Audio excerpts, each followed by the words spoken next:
bitter trade war between China and the United States appears to have found some respite as the two economic powerhouses agreed in the past 2 weeks to cancel tariffs in phases.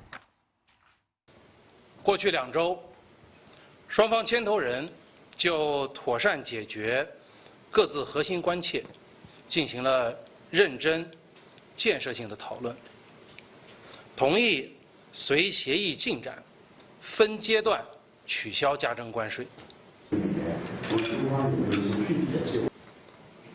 如果双方达成第1阶段协议，应当根据协议的内容同步等比率取消已加征的关税，这是达成协议的重要条件。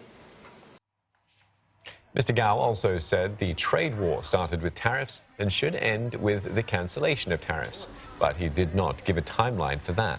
Meanwhile, a deal may be signed this month by Chinese President Xi Jinping and US President Donald Trump at a yet-to-be-determined location. For the analyst's perspective on the developments, we cross over to Andrew Leung, and he is in Hong Kong. Andrew, is this the big break that both sides in the world are waiting for in this long-drawn trade war? Well, I think the trade war is likely to remain long drawn, but what is now being agreed is only a temporary respite, settling some of the maybe the simpler issues. But I think the breakthrough is that previously the United States wanted to maintain the tariffs in place, even if China have given in all the concessions. So on the Chinese side, it was seen to be a kind of unequal treaty, and that's caused a lot of backlash inside China. So what has now been agreed is a proportional kind of mutual reduction by phases, and that preserves the principle of equality and respect. And I think that that's something that China can live with.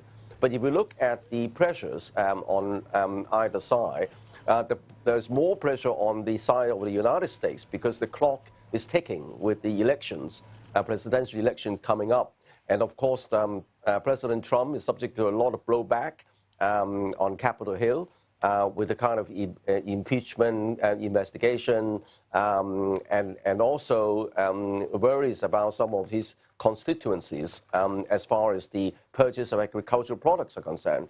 Whereas the pressures on the Chinese side is there is no clock ticking. So I think that the Beijing thinks that they can play a longer game. But of course, according to recent remarks both by in the United Nations and also IMF, there is no winner in the trade war. Both sides are suffering.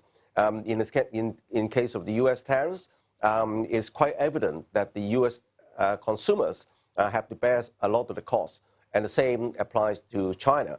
So I think that both sides could benefit from a temporary respite, but there is no mistake that a lot of the conflicts remained long after the deal is signed, because at the heart of it all is the American pushback against the rising China, and then of course China is not going to give in on its state capitalism.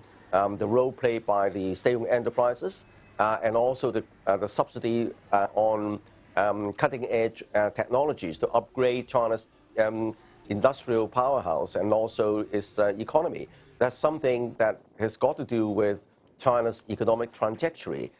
So China is not unlikely to give in that.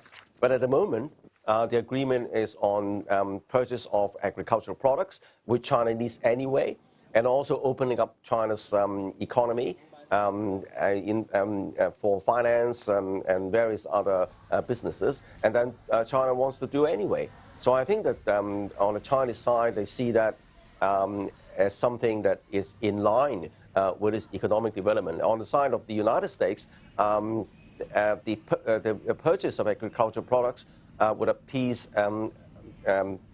President Trump's main electorate. So I think that both sides are taking away something useful, but this is only going to be a temporary respite in the long drawn-out confrontation between the two powers.